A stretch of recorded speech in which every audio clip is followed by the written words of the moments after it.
What's going on, everybody? This your boy Apex the Guy here, welcoming you to Convict Life. When we got 1 foot in and 2 feet out of the streets, you feel what I'm saying? And here today, I'm going to explain about the first time when I was in prison, I seen a man get his cookies took. You feel what I'm saying? But so sit back, relax, smash that like button, hit that subscribe button if you haven't already. And on this channel, I'm going to keep it all the way 100. Anything I tell you is facts over fiction. Is real to be looked up. So this is later on into my bid, right? This is around 2005. I think it's around the summer of 2005. I was going to U.S. Penitentiary, Lee County, Virginia. Right? I had just been in Marion, Illinois, Supermax. So now we heading there. I was in Supermax, so I just got out. Matter of fact, I think it was near the end of 2005. Because they turned all the old FCIs into the old they took old penitentiaries and turned them into FCIs, right? So they started making all these new level 7 penitentiaries. So they took Marion, they turned Marion down, and they sent us off to Lee County, Virginia. Alright. So it was a dude named Twin up there. He's from DC. Now, one thing about the DC guys in the penitentiary, these DC guys, they will stab you. They will do all types of stuff to you. DC guys are some gangster ass dudes, but they just be on some sweet time. Like they say, ain't no joy but a big butt boy. You feel me? Like them guys from DC, they be like, yo Mo, all that stuff right there, but they always be on some swanky time. You feel me? A lot of them be on that wet, but they be on some swanky ass time, you know. But they will put that blicky in you. And you know, blicky, that's the name for them lawnmower blades, but they will put it in you. They some gangsters, but they just got some special ways with them. So we was on the bus, we was coming, and there was some new people that was on the bus with us as well. And there was this guy, he was from, I think, Rhode Island or somewhere up north, but he had this little swag with him, and he was a gangster. He was calling himself a folk. So I guess folk is part of the GDs or something like that, but he was just saying he was a gangster, and he was putting on his persona like he was just all gangster this and all gangster that, right? So we get to the penitentiary. You know, I get a red card because I had been locked up for institutional violence already. So, you know, with the red card, I have to check in every hour.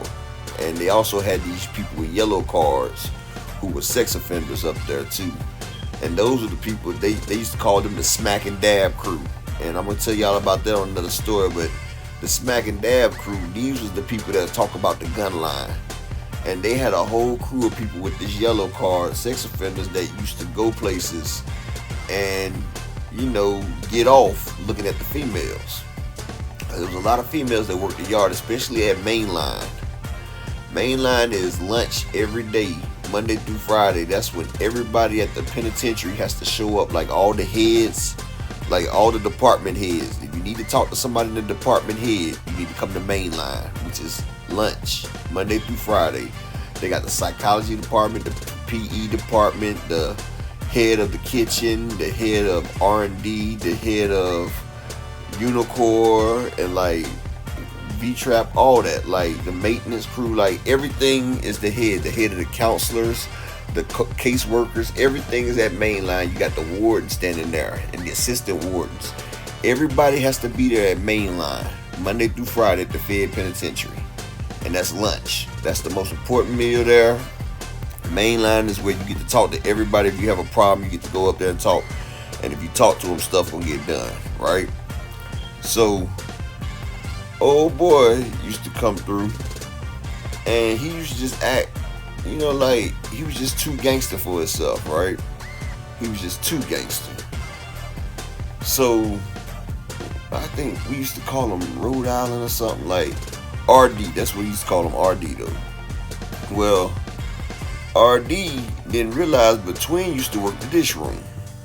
And you know, Twin was a light-skinned dude from Southeast DC. He had long hair and everything, but Twin, he was kind of big though. But Twin, he took on the RD, right? So, you know, he used to try to talk to him, you know, just carry on conversation. And see, they good at that. They smooth at just applying conversation and everything.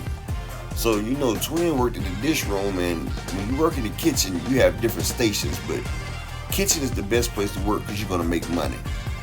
Now, me, I was a grade 2 cook. I used to make between $100 to $300 per day in the kitchen, and I explain that to you. Like, I used to get a 50-pound bag of sugar, which was $3 a pound. They sell it $3 a pound in the yard. And I used to get a carton of orange juice, concentrated orange juices. 12 cartons come into a box, and they used to go for $10 a piece. See, the currency in the prison was stamps, and if you had a book of stamps, was $5 at the time. 100 book of stamps is $500, and usually a person will send you money order from Western Union to get there in 30 minutes to get 100 book stamps. Cause see, that's how you do all the currency on the yard, like playing cards, gambling, buying alcohol, or buying drugs and everything is all paid for by stamps. They also have bookies on the yard where they used to gamble. Okay, so RD, Twin used to look out for him. He used to give him little stuff he could steal out the kitchen. He was treating the man nice, let him borrow stamps and everything. But what Twin was doing was courting the man. See, the man didn't realize Twin was courting him. Like, Twin had other plans. Twin liked it,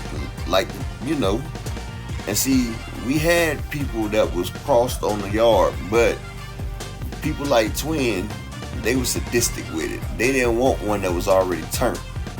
Their pride was like, they like to turn him. He liked to turn him himself, right? And see, RD had already said, I ain't worried about no nigga doing that to me. If a motherfucker gonna take my cookies, they gonna have to kill me. They gonna have to kill me.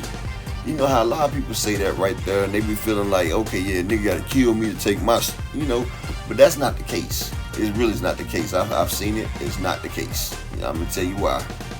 So, Twin had been loaning the man stuff, and Twin had like a little store.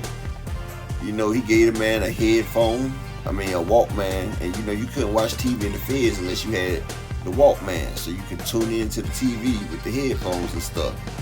And Twin used to go outside, work out, with doing everything. He used to feed him food and everything. And see, at the feds, we had like a whole grocery store. Like, you could buy 12 packs of sodas, meats. You had to buy your own washing powder, so you had to buy Tide and different laundry detergent because you had to wash your own clothes and everything. Everything in the supermarket was there at the feds. You could only spend $300 a month though. And they had people that worked in places like Unicor, where they people used to make everywhere from $300 to $800 a month. Like, they made enough to pay their child support while they was in prison. Unicor, that's industry. You get paid per the amount of stuff that you do. So, Twin had been courting the man for about like 30 to 40 days. And Twin, I guess he was tired of waiting. So, at this time, it was a weekend. They had just, I think my nigga from Detroit, he had just dropped off a batch of that good shit. Just dropped off a big batch of that good shit. When I say that good shit, he had that wine cooking. So, they used to call him Colonel. So, the wine dropped off, and when the wine drop off, there's a lot of action. People get in trouble when that wine drop off because they don't know how to act. So, Twin got a bottle of that wine. We got 2 bottles. And a bottle of that wine, a sports bottle is $10. So you buying 2 bottles, that's $20. And they had people in there that knew what they was doing. Cause we in the feds, they had people that was ATF, that's fed. So there's people that can make that hooch. They can make that wine, they can make that white lightning. They knew what they was making. Right? So him and Twin in the room, they sit there drinking, talking. I think they had a couple cigarettes and a little joint. And see, at this time, they had took away cigarettes out the pen. So, a Newport will cost you about $50. Like, a motherfucker can make 5 to 8 $10 roll-ups out of one Newport. Like, they'd break the Newport in 5-6 pieces, and they'd take the wrapping paper from the toilet paper wrappers and make little roll-ups out of it. So you can make 5 to 7 little $10 roll-ups out of one Newport 100. But that's what they was doing. So they was in there smoking and had a good time and everything. And then, Twin, he had a cellmate, and he had his cellmate leave out the room. So we already knew what time it was. Twin was in the mood right there. He said it's about to happen. So all we know is the tower went up, and we just hear the like, I guess old boy wasn't going. Old boy RD wasn't going or nothing, right?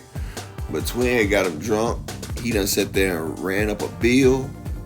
And Twin had been catering to the man. So now, his guard down. He thinking Twin cool and everything, not realizing that Twin been pitching that woo to him for a while now. So now, tonight's the night. Like, I guess this is the culmination of all the time that Twin put in. So now Twin's ready to get it in. So RD, like, I don't know if he can fight or not, but see, we just heard a couple boom, boom, boom, boom, boom, and then that's like the daggone door hit, boom, but the door didn't lock, but you can see the man knocked out. Like, you can see he was out cold, and you can see Twin like drag the man back into the room, and see he had a couple of his little DC homeboys and everything. And one of them was dude named Black from Southeast. Y'all probably know him if you listening, but I'm just keeping it 100. So Black from Southeast was watching the door, and so Twin told him to watch the door. So next you hear the man holler. So damn, we sitting over there, we trying to pay attention to our daggone card game. Who's out there gambling? And then, like maybe about 10, 15 minutes later, Twin come out, wipe a sweat. Then we see Black go in there while Twin standing at the door and everything. Hit the man again. So after that was over with, they walked off. They go to the shower. The man laying on the ground, sleep. But you just see it was like blood right there and everything. But he was asleep and everything, right? But one thing I can tell y'all, a lot of people say they ain't doing nothing unless they gotta kill me. Nah, they don't have to kill you. What they'll do is just knock you out. Once a person knock you out, it really ain't nothing you can do because you out cold. But they did the man like that, and I mean, it's like, hey, he put himself in a situation. Like, one thing in Feds, people run with their crew. Like, wherever state you from, that's who you hang with, right? But see, they thought he was okay because him and the Twin was cool. Like, there's a lot of predators in prison, and you got to come out the same way you go in. But he was on the thing thinking that he was gangster, wasn't nobody gonna try him or nothing like that. Let his guard get down, and Twin got him. And I mean, he used to still try to act like he was gangster and everything, but he became Twin little boy. But and that's what I say. I don't believe you could just turn that way. I believe if you do, then you had it in you. And especially if you don't take revenge after that thing happened to you. But fortunately, it never happened to me. Like, I pray to the Most High that I'm glad it didn't. I kept it 100 with my stuff, and I still kept to myself.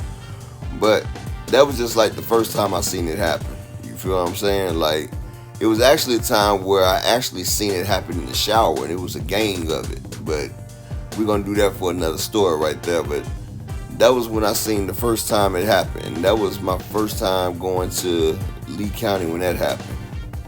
But that wasn't the first time I've seen it all the way, but that was my first time at Lee County when it happened right there.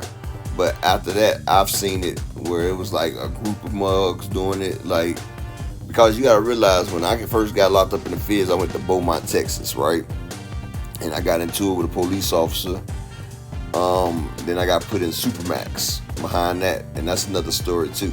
I'll tell y'all about how I got sent to Supermax after being on the yard for less than a week.